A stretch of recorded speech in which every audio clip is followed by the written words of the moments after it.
In the quiet village of Ipetumodu, Taiwo was known not for her beauty or kindness, but for her greed and laziness. While others work hard, she schemed to get free food and riches without lifting a finger. One fateful day, an old woman revealed a secret.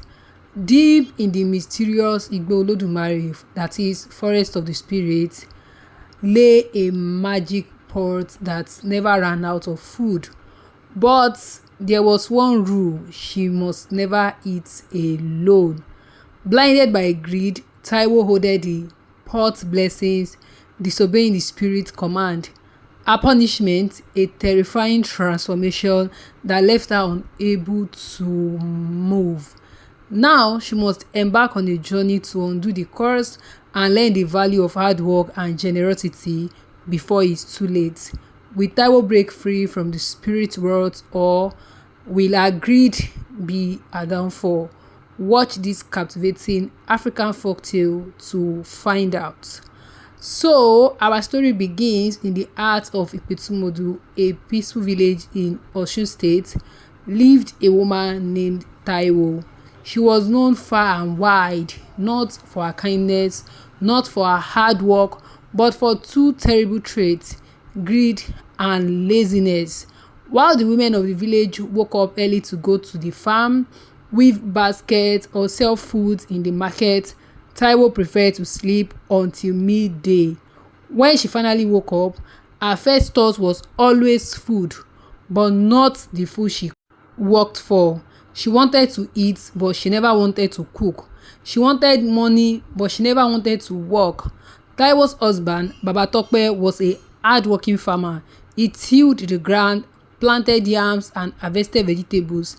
He expected his wife to support him like other wives did, but Taiwo, she would sit under the shade of a big iroko tree, gossiping with other idle women, waiting for someone to pity her and offer her food. The villagers grew tired of her behavior, but Taiwo didn't care. She believed she was the smartest woman in Ipetumodu because somehow she always found a way to get what she wanted without lifting a finger. Until one day, the gods decided to teach her a lesson.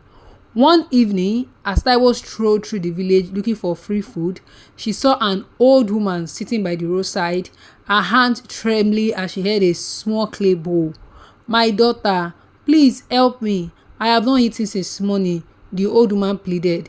Taiwo scoffed and folded her arms. "Mama, I should be the one asking you for food. Do you know how hungry I am?"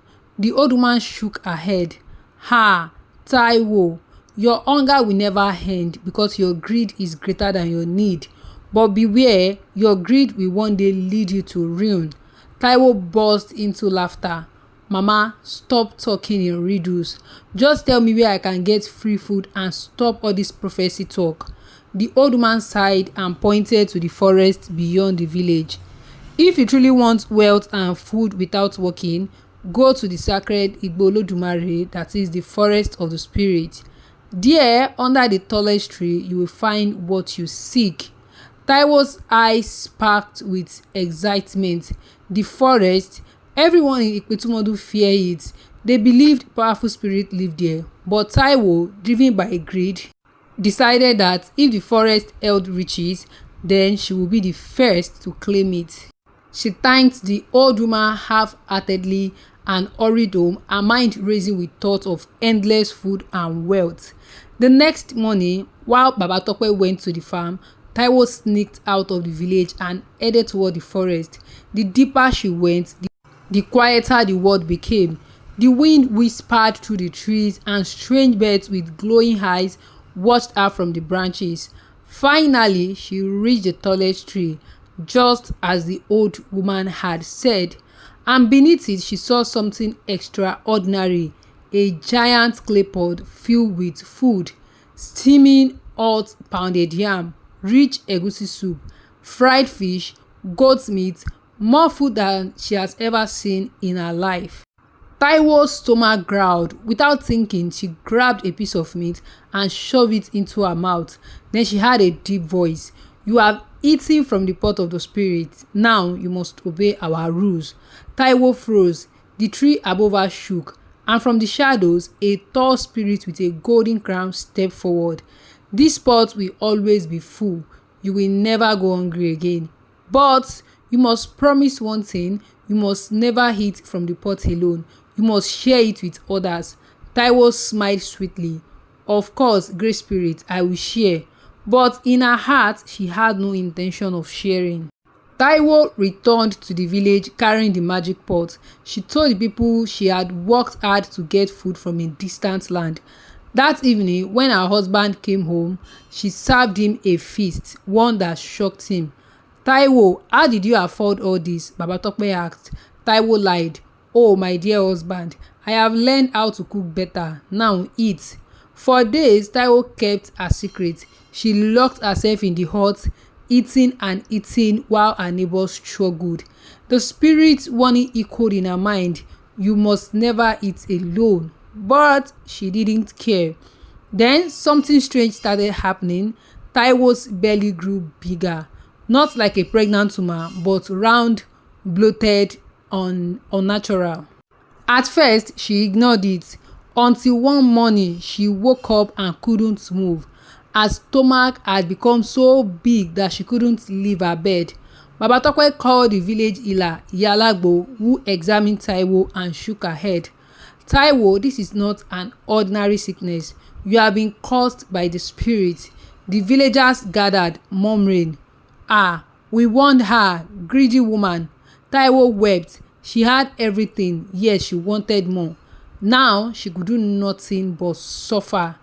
Desperate, she confessed everything, the magic pot, the food, and her greed. Iyalagbo sighed. The spirits do not take kindly to broken promises. You must return the pot and beg for forgiveness. With the help of the villagers, Taiwo was carried back to Igbo-Olodumare. She placed the pot at the foot of the tree and cried, Great Spirit, forgive me. I was selfish and now I suffer. Please have mercy. The spirit appeared again. Taiwo, you disobeyed and now you have learned the pain of greed. Your punishment shall be lifted, but your lesson will remain. From now on, you must work for what you eat. The moment the spirit spoke, Taiwo felt a great weight lift from her body. Her stomach shrank back to normal. She was free. She returned to the village, but she was no longer the same.